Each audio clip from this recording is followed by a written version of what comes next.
that we want our school district to work the problems that will challenge us during the pandemic to keep our students learning and receiving the free and appropriate public education they deserve. We've had more time to plan and train for fall, and we've had time to reflect on what needed improving, after last spring, which, was sprung upon us very quickly. So there will be improvements.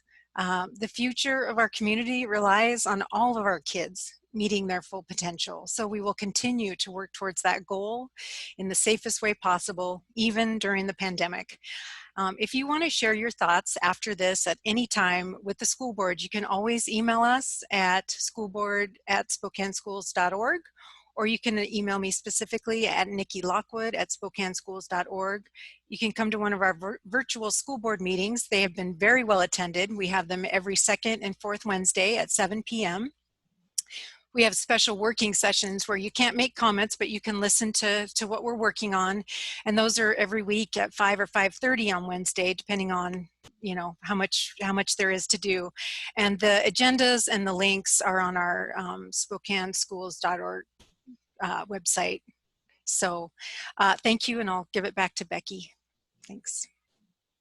Thank you, Director Lockwood. I will go ahead and we will start our presentation. Okay. So I want to start by echoing some of what Superintendent Swinyard has said in our family webinars on Thursday nights.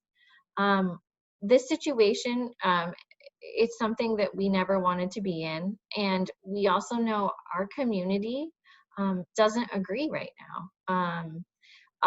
We have families that that would opt to have their students stay home until there's a vaccine or the COVID rates drop dramatically in our area, and we have families who want our schools to open back up to pre-COVID normalcy.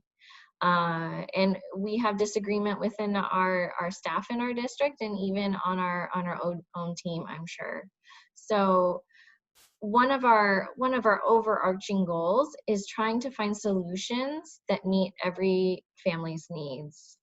And as you know, when you try and meet everyone's needs, it is challenging. And so I just want to start by thanking everybody for your patience. I know there hasn't been a ton of communication about special ed yet, and that's because we're working 24/7 to try and create the best programming that we can for your kids, and want to make sure that we do it right and have the right information out to you when we do get a chance to get it out to you.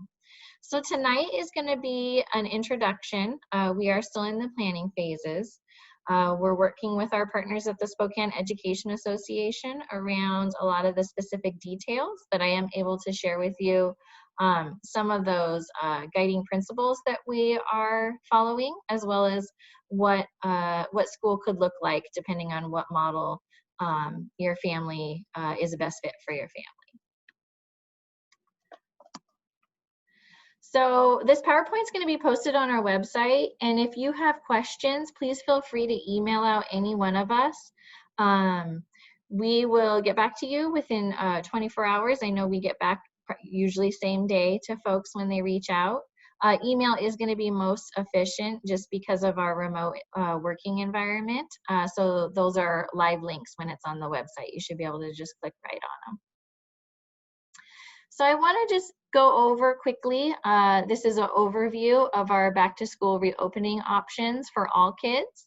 And then I'm going to share how special education services are weaved in this. So we will be starting with that first option. Schools are closed to most students, and we are in a real-time distance learning model.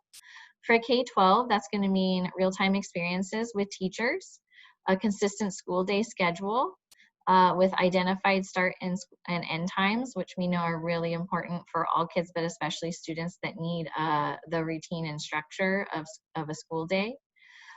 Specific time scheduled for each period or subject, and there'll still be specialists and electives.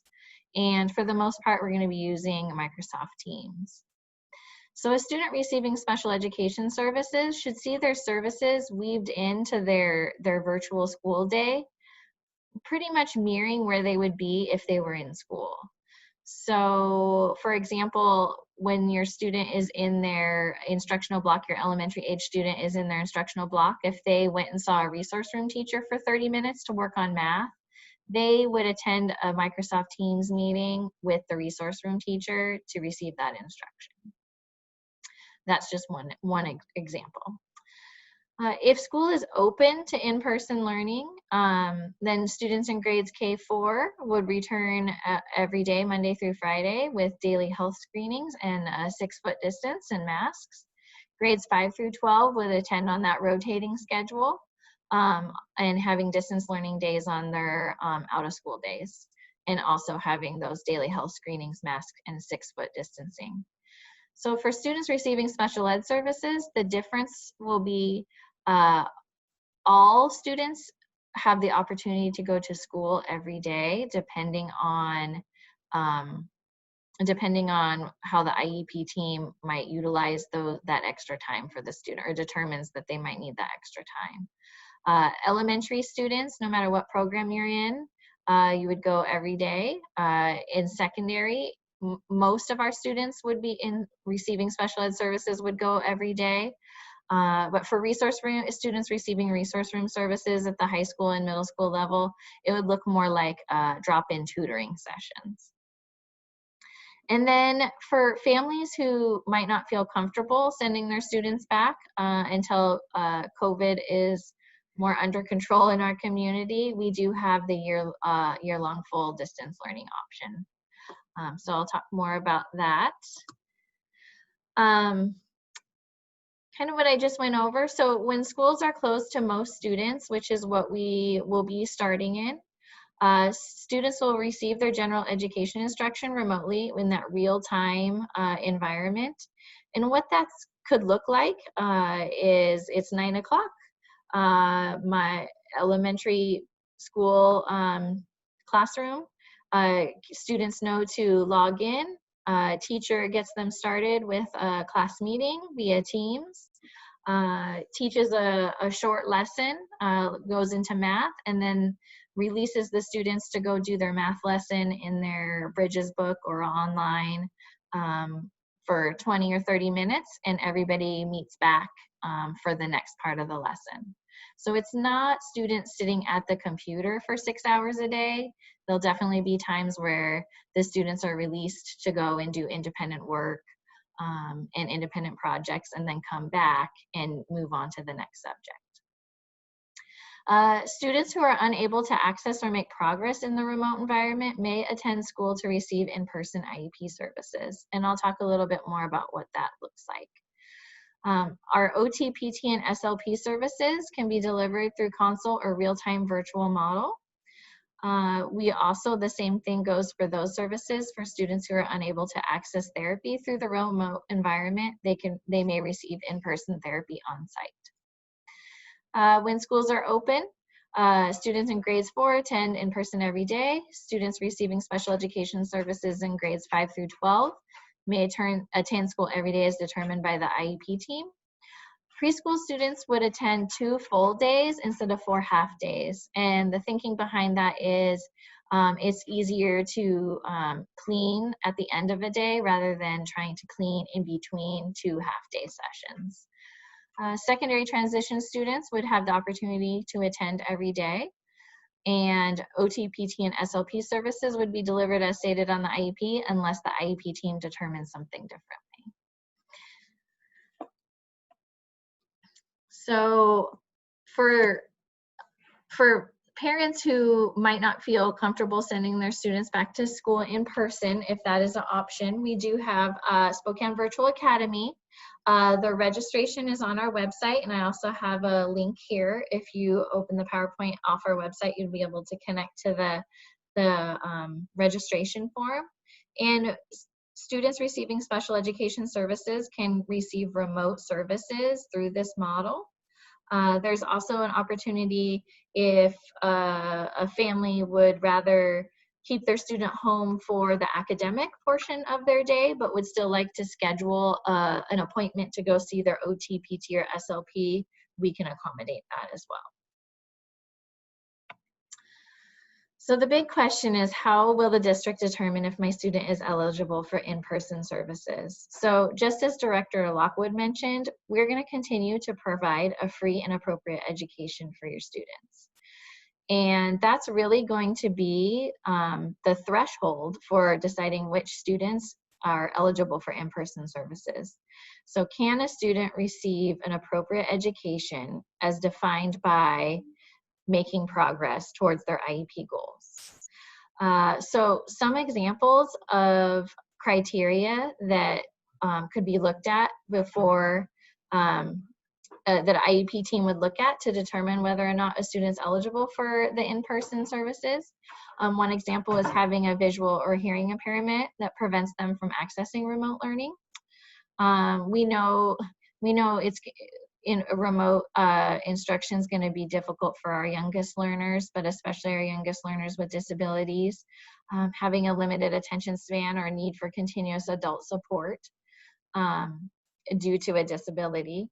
The inability to engage in the online environment due to the nature of a student's disability. And then whether we're also going to look as a team at did the student demonstrate a lack of progress last spring during the school closure? And was it above and beyond the lack of progress we might expect from a gen ed student? We know all our students lost out, but did our students with disabilities, is it a greater loss than might be compared to their non-disabled peers? But like I said, that threshold really is, are they able to make progress towards their IEP goals in the distance learning environment? That's the question we have to ask. And then if the team determines that they're not able to, then we need to discuss what kinds of in-person services that student is going to need.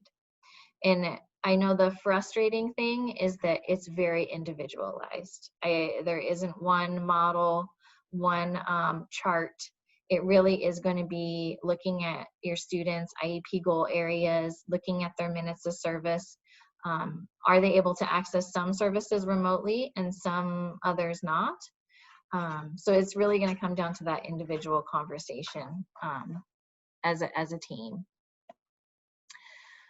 So what will in-person services look like? So just some quick questions. How many students will be in the classroom? So as long as we're in phase 2, we're going to go with the guidelines that we're not going to have any groups of students larger than 5. And due to the needs of an individual student and the social distancing requirements, there may be a need to have as few as 1 student per classroom. So health and safety has to be a huge priority for all of us. We want to keep your kids safe, and we want to keep our staff safe. So we might not always be able to have 5 students. And then the student groups will remain the same in accordance with local health guidelines. So right now, the guidelines are that it would be the same students every time in their group. Will my student have to wear a mask? This is a big one. So all students are required to wear a cloth face covering, but there are exemptions for those with disabilities. We do have the ability to get a face shield, and if their disability, if they're not able to wear the face shield due to their disability, we're going to work with the family and the student to find out what the barriers are to wearing the face covering, and it might be a physical barrier, and that's it. If it's a behavioral barrier, we're going to work and problem solve and support students and families to best support around the safety requirement.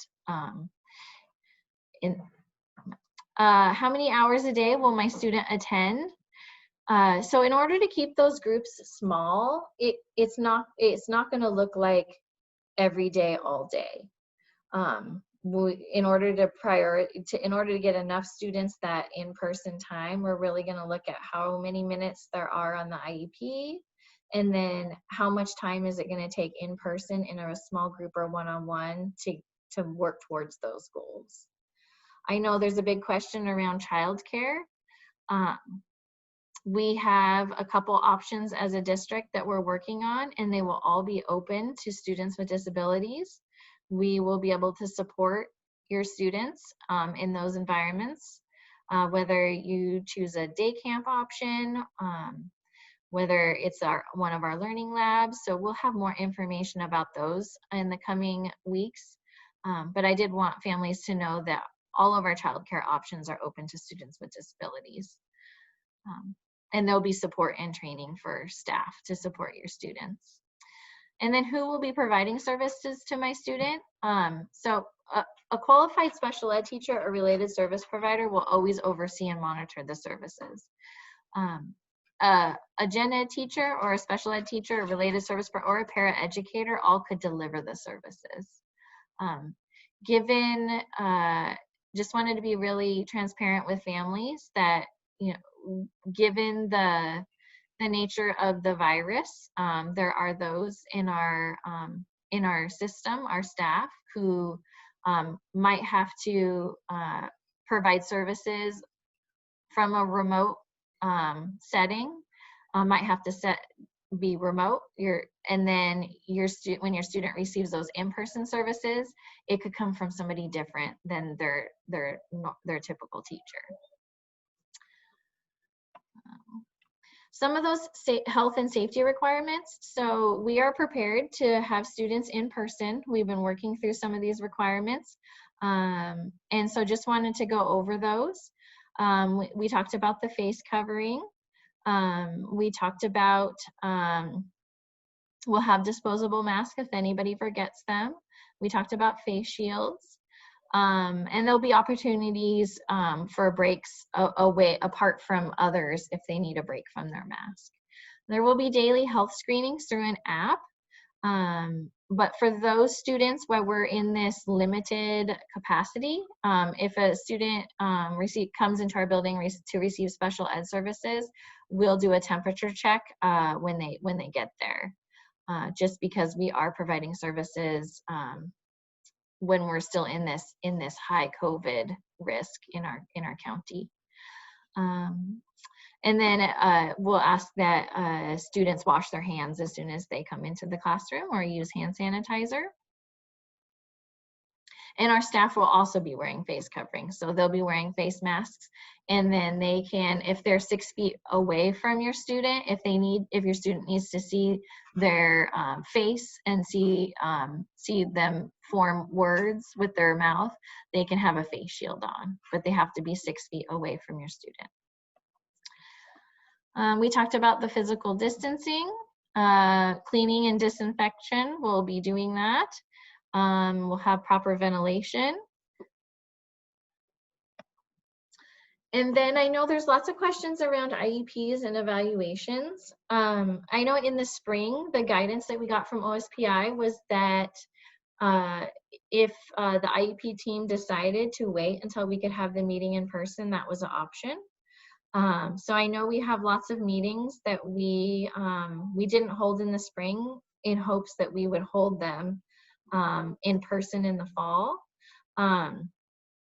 So now we're not going to have that option so much. We're going to have to, we have to have the IEP meeting before the due date. All of our IEPs have to be turned in on time now. IEP meetings will continue to take place virtually. In-person requests will be considered on a case-by-case basis. Just again, wanting to really practice those safe guidelines. And if they were to be in person, as of right now, there'd have to be 5 or fewer people in the room. And any IEPs that were put on hold during the spring need to be held within 30 school days. So if you were a family that waited when you have your IEP meeting before school starts, we'll update the IEP then. And the guidance we've received from OSPI is, in the spring, we had a form called a school closure tracking form, or continuous learning plan is the official name OSPI had. And those are really supposed to be used in emergent situations, much like we had this spring. OSPI is not considering this an emergent situation anymore because we know about it and we had time to plan. So I know there's some worry out there about changing your student's IEP, understandably. But we are going to have to do amendments if we're not able to provide the services as they're written on the IEP in our current model. Not rewrite the whole thing, but we will have to do a new service matrix page where we show what will services look like while we're in the distance learning model, and then what will services look like when we come back to school. And it very well could be the when we come back to school service matrix is just the matrix that's already in the IEP. So I want families to know that we have no intention of taking away services that your student has on their IEP. They just might have to be delivered differently while we're in the distance only model. So with that is the end of the presentation. And like I said, we are, the situation's ever evolving, and we're gonna have another one next week. And we'll have more information every more information every week as we go through this. So I am going to turn it over to Molly Weber. She's going to be our moderator. So she's been reading through all your questions, and she's going to ask us panelists, and we'll provide answers the best that we can. Hello, everyone. Thank you so much for attending. Lots of great questions flying around. I'm trying to group some of them together so that hopefully we can get multiple ones answered with one answer. So Jen, this one's going to come to you. We're getting some questions around how services will be delivered for students who are maybe a junior or senior in high school and have some community-based programming in their IEP, or classes that are outside that typical just academic structure. Yeah, that's a great question, and something we've been working on recently. We waited to get started because we wanted the information that we share with families to be as accurate as possible. So we're reaching out to those individual work sites and internship sites, you know, in the next week or so, just to get a sense of how those businesses are feeling about having students on site for internship opportunities and work experience. So we'll gather all that information, and then we'll be communicating directly with families so that they know what the options are for their student. Thank you. Another question that has come up a couple times is about medical services at some of the learning labs. And so I'm not sure who would be the best to answer that, who would know, maybe you, Becky, kind of what that might look like. Are they going to have nurses available during those times, and what that might look like for students who have some of those medical needs? I'm actually going to have to defer to our nurse, Rebecca Dowdy. So I will definitely get that question to her, because that is something that we are going to have to, yeah, both for the day camps and the learning labs, look into that, and we'll get back to you. Okay, so Brandon, question for you about para-educators. So some questions going around about how one-on-one services might look, how they might look the same, how they might look different, what it's going to be in the fall. Well, we are going to make sure that we are providing staff members and supports for students that are with one-on-ones, or students that have one-on-ones assigned. Exactly how that's going to look is part of what we're still working out right now. But you know, the individual supports are still going to be available for students, either virtually or for those students who might be in person. They will have the supports available. Thank you. So this is Becky, coming back to you again.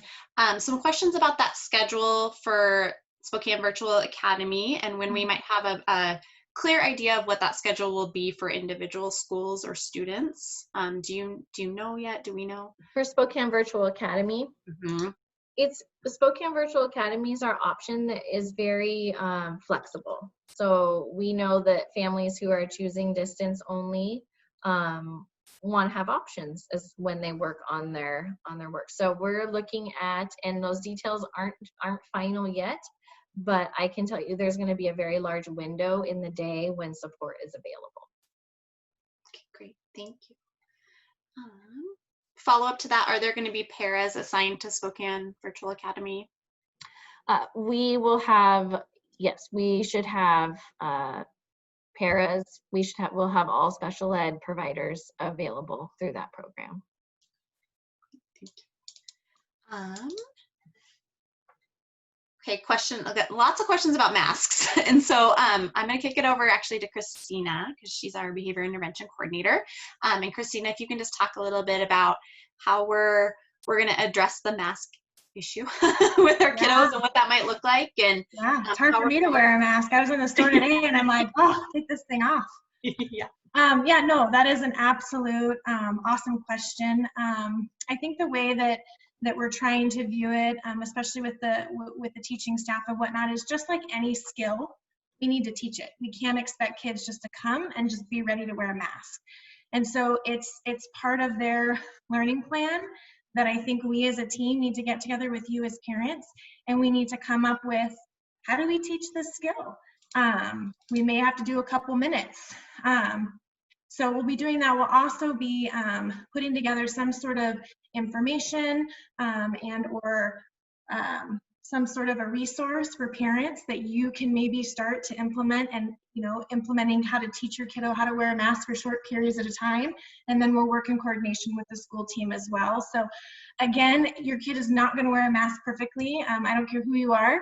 And so we're going to work together just like we would with any other skill. Okay, lots of questions about when families can expect to hear from their IEP team or their case manager about making these decisions. And so Becky, I don't know if you want to take that one. Yes. So that's one of the details that we're currently working on. So our teaching staff's first day back isn't until the end of August. I know that's cutting it very close. So for those of you that would like to talk to somebody sooner, all of our special ed leadership team, we're here. We can discuss your student's IEP with you, evaluation, and answer any questions you might have, and then let your student school know that you are anxious. But we are going to make sure that those conversations happen. It will probably be closer to the end of August, though. Thank you. Some more questions about kind of the learning lab or the day camp. Is there going to be special education specialists in that arena to help support? So there won't be special ed services provided there. They're a day camp setting, not an educational setting, but we will make sure we have staff who are trained and know how to work with your child. Sorry, I'm reading through and grouping together. Some questions about how long the school day will be for in-person services. And so I know you kind of touched on that a little bit, but Becky, if you could circle back around and kind of touch on what that might look like. Yeah, it's really going to depend on how much time your student needs in order to work towards their goals. It's probably not going to be the full school day, just because we need to make sure that we get all the students through that need that service.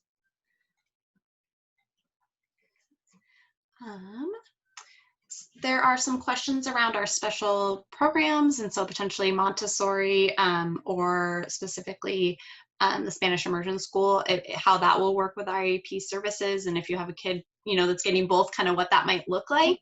Yeah, I was just answering that right now, but I will answer it live.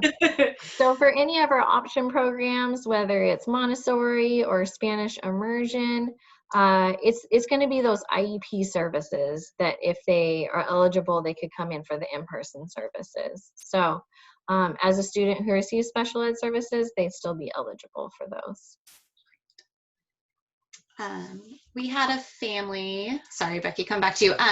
We had a family ask what will happen to IEP services if they decide to homeschool for a year, so pull their student out of SPS and do their own thing for a year, what would happen to their IEP?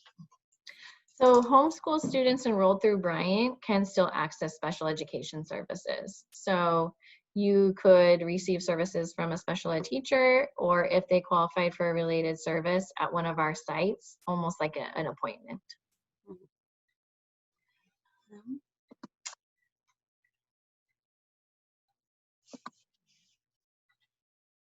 Sorry, I'm reading.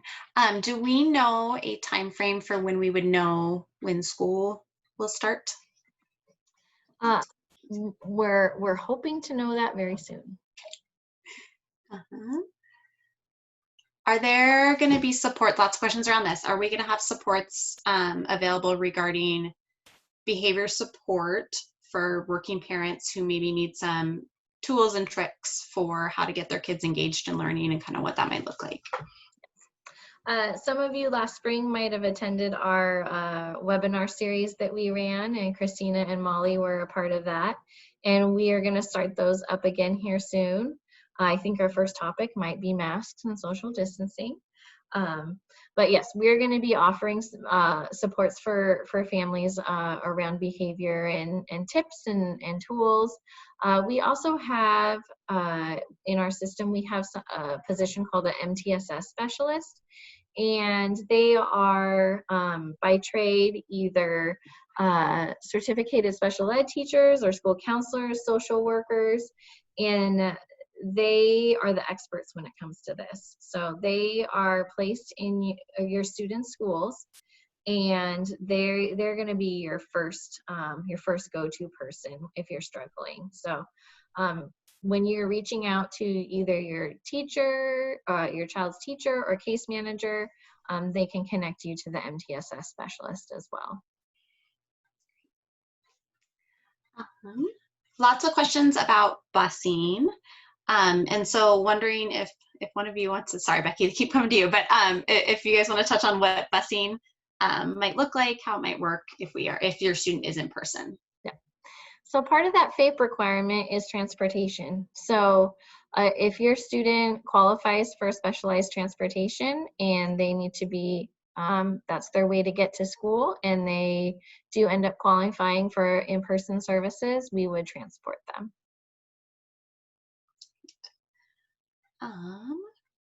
So either Jen or Stacy, I'm not sure who, but a student is transitioning into 9th grade.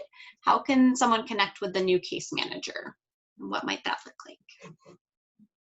So it would really be helpful if you go ahead and just email me your students' information, and then as soon as teachers are back, I will contact with you and make sure alleviate some of your worries, and then email that whole team for you and make sure that you are on their list of concerned parents to get back to as soon as possible.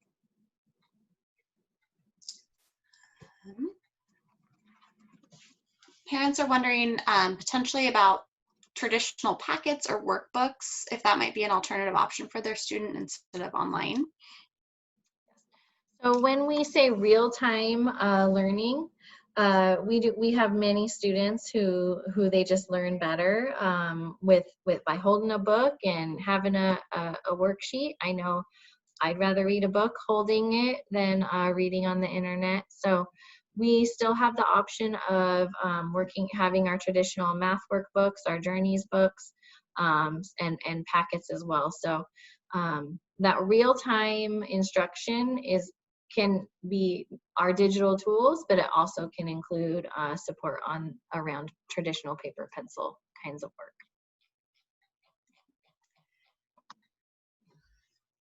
More questions about transitioning either from elementary to middle or middle to high.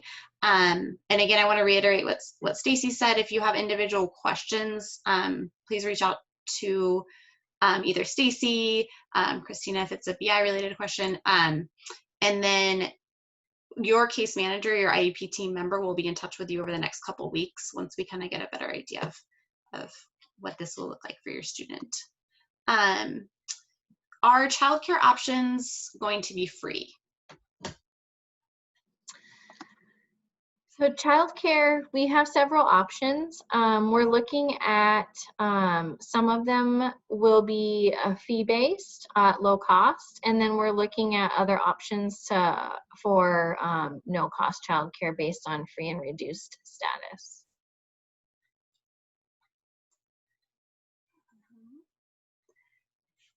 A couple of parents have asked about accessing one-on-one services. So Brandon, I don't know if you want to talk about kind of how we typically assign paras and who typically accesses paras, what that might look like.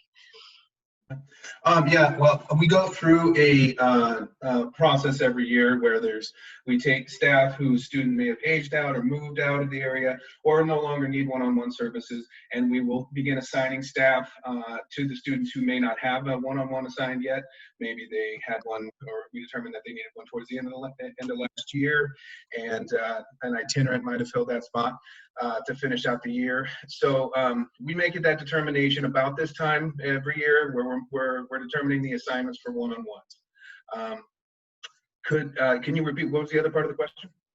Sorry, I was moderating. So oh, it's okay. Families are wondering about accessing one-on-one services, and then I was just kind of curious if you could talk on how Sure. that. Absolutely. And so one of our major focuses as we're putting together exactly how many people that have one-on-one services are choosing the Spokane Virtual Academy versus how many are choosing to be doing the real-time distance learning.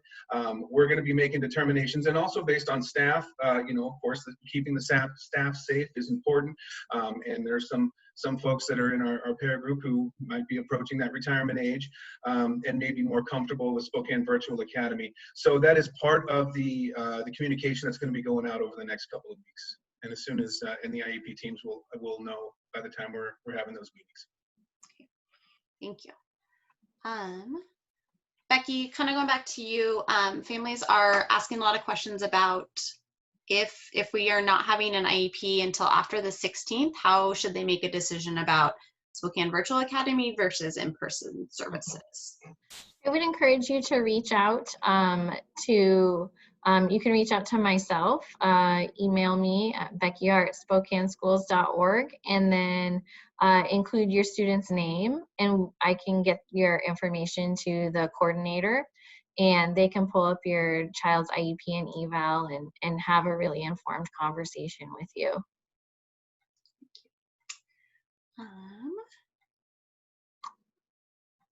Jill, maybe coming to you because this is an elementary question.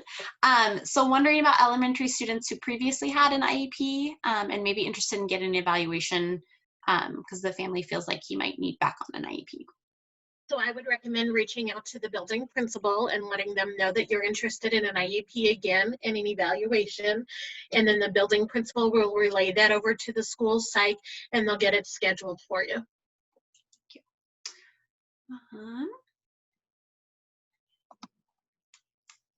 Kind of for all of you guys, how will social related IEP goals be addressed if we're in small group settings or if a student's doing it at home learning? Who wants to take it? Don't everyone jump in at once. Go ahead, Becky. And then you can jump in when I'm done. Okay. I know for all of us, especially kids with social and behavioral goals, this is one of those impacts of COVID that is going to be with all of us for a long time. We can, again, utilizing those small groups, we can do virtual small groups. I know it's not ideal, but Microsoft Teams, we can provide small group therapy on those, working towards those social skills goals virtually. And again, those students who can't access it virtually, we can bring them in person.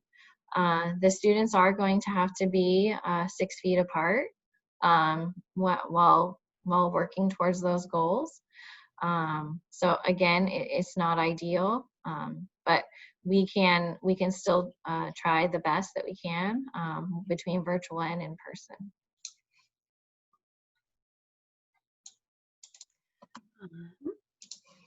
Christina, do you want to jump in? You're still good.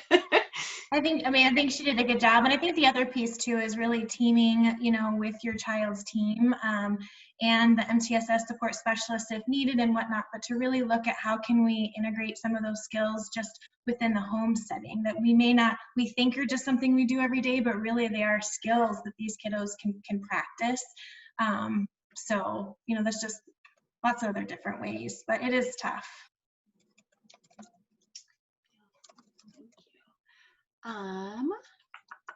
Will families have the option to jump back and forth? So if they enroll in the virtual academy, can they then come back to in-person learning if we, open whenever? Or would they be in that kind of situation for the rest of the year? So as of right now, we're asking that families who make the option to enroll in Spokane Virtual Academy know they could be making a year-long commitment, because that's how we staff our schools. So we're going to staff our schools based on how many kids are attending. But for students with IEPs, things aren't always as black and white. So it might look like a combination of if we're able to bring students back into schools, if that's where your student needs to be to access their free and appropriate education, that's we'll have a spot for them.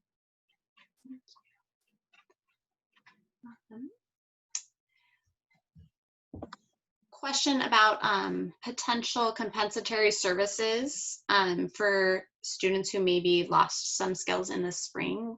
Can you maybe touch on that, Becky, and what that might look like? Yes.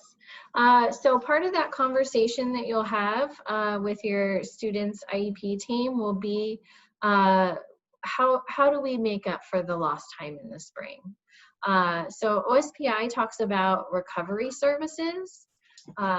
Compensatory services are every parent's right through a dispute resolution process, but they usually indicate that a district did something, like they failed to provide a service that they were supposed to.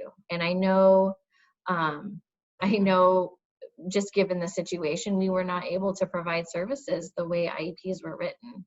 But there were so many factors that went into that beyond our control. We had to shut down schools. So OSPI is using the term recovery services. So as part of that meeting, we'll be talking about what additional services might your student need in order to recover the lost time. It's really difficult because we're not in a position to add a lot of time right now because we're still in the middle of the crisis. But there are some things that we can do now. So that's part of the conversation. It might be the recovery services might be in-person services that your student wasn't able to make progress, and now while other students are home, your student's going to come to school and they're going to get their services in person. And then when we do return and we're able to provide additional services, we can look at that again. But I really want families to know that we're here to partner. I saw a couple questions. Do I need to go through the citizen complaint process? Please email me first. Give me a call first. We're here to work with you. Because we're gonna provide services that your student needs.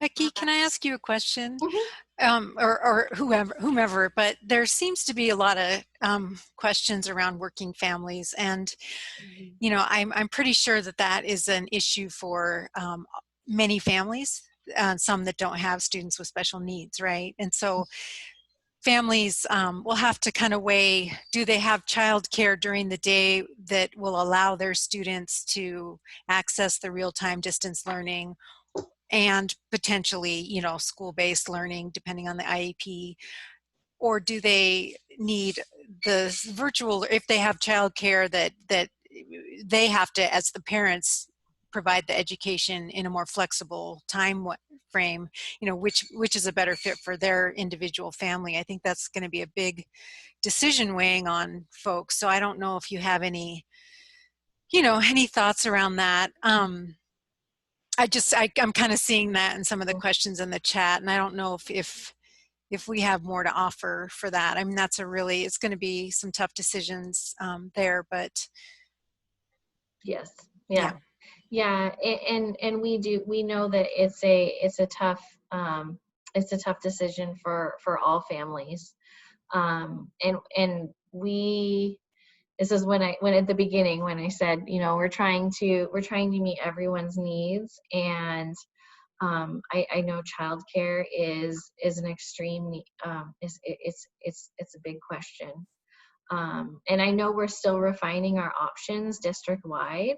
We're also partnering with different childcare providers in the community.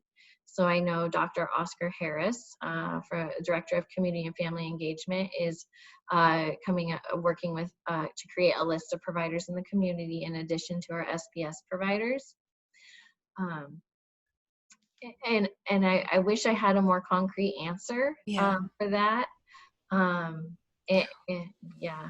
Well, one question I saw too was, is there any experience pre-COVID in providing virtual learning to students with disabilities? And can I just personally say that my daughter is a senior, will be a senior, but since 6th grade, she actually was pulled out of her class to do the virtual learning math.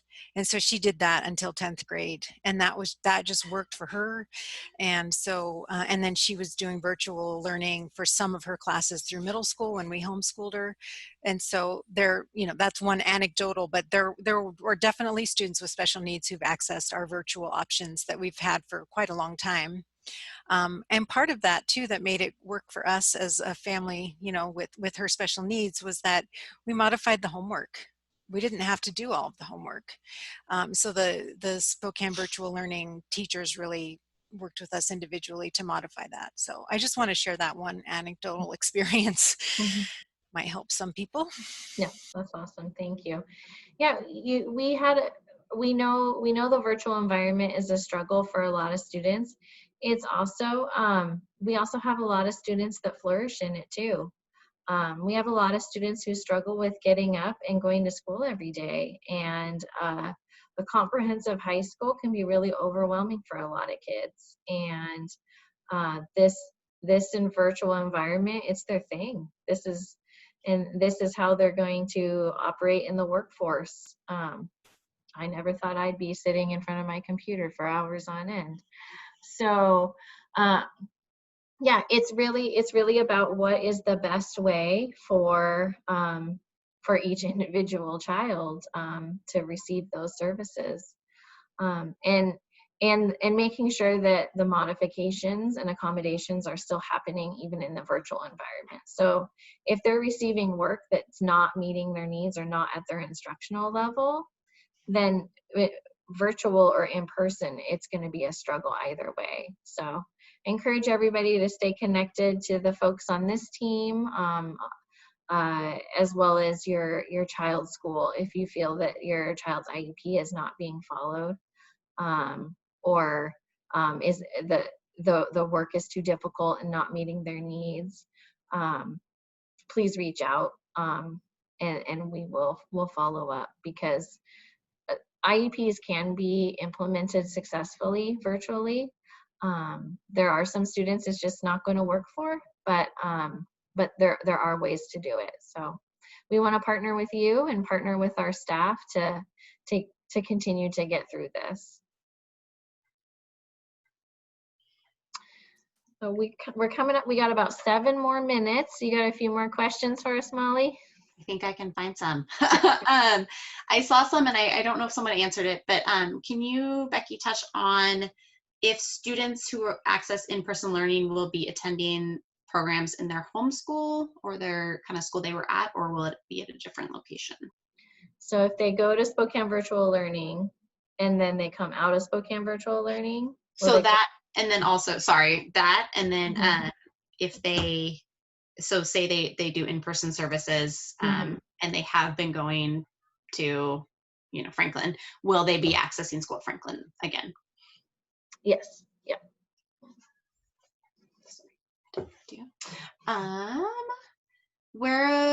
Let's see.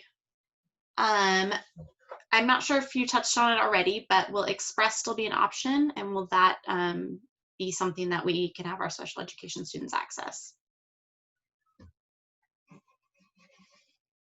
Everyone wants to take Express. Oh, Express. Yes. Yes. Sorry. Yes. Yep. Yes, they can. Yes, all students can access Express. Will there be services for students who are older than the age of 12 and can't access Express? I believe due to different kinds of requirements around school age care, I'd have to look into that. I know there becomes an age where it's usually after the age of 12, where just state requirements, but we'll have to look into that and get back to you. Thank you. Another question that has come up that kind of transcends even IEP services, but if students aren't able to either access learning in real time or through Spokane Virtual Academy or in person, will BECA still be implemented, and what might that look like? I don't know if you guys know yet, but. What I can say is that we are going to be reaching out to families, and if we see that a student is struggling to engage, we're going to be partnering with the family to find a positive solution. I don't know what role BECA plays in all of this. I do know that we want to find a positive solution to the barriers that are causing the student to not engage in school. More questions. There was kind of quite a few floating about over case managers and who people's new case managers might be. And so if you've moved, I'll just jump in, your new school will kind of be in charge of assigning a case manager, as far as I understand, and then they will reach out to you. If you're moving up, transitioning, same kind of process, but if you have questions, please feel free to get in contact with us and we can jump in if we know at this point.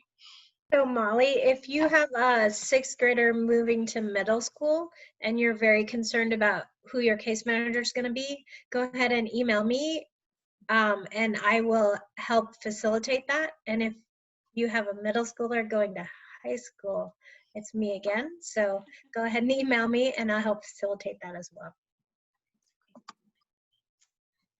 Okay. My computer is wrong. So is Express able to take kids that are not potty trained and who have special needs?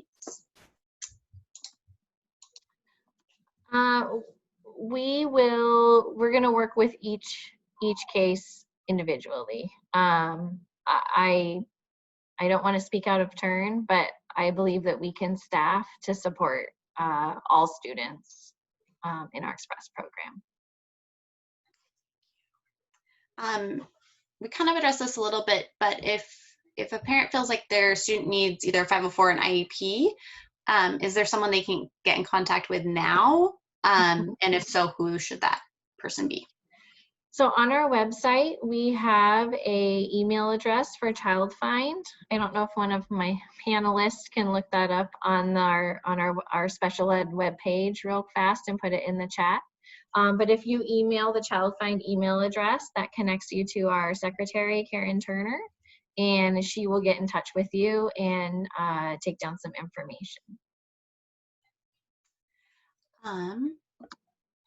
Got time for one or two more. So if a family declined OT, SLP, other related services in the spring, will those still be in effect for the fall?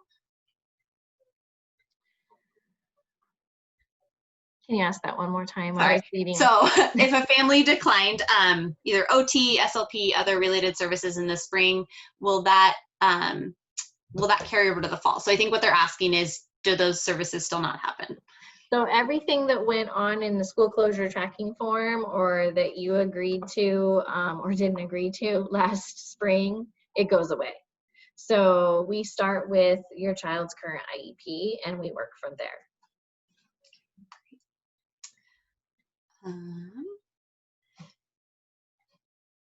Sorry, I'm looking. Oh, and then kind of a last question here. If we have students who maybe need to self-quarantine if they're coming in person, or even I guess if they're doing virtual learning and somehow need to quarantine, what services might we have available? Are we going to be able to make up time? How might that look? And don't know if you have the answer, but yeah. And I think this question goes for any of our students in Spokane Public Schools and around the nation. So if a student has to quarantine, we would treat it educationally as if they had an illness and were out for an extended period of time.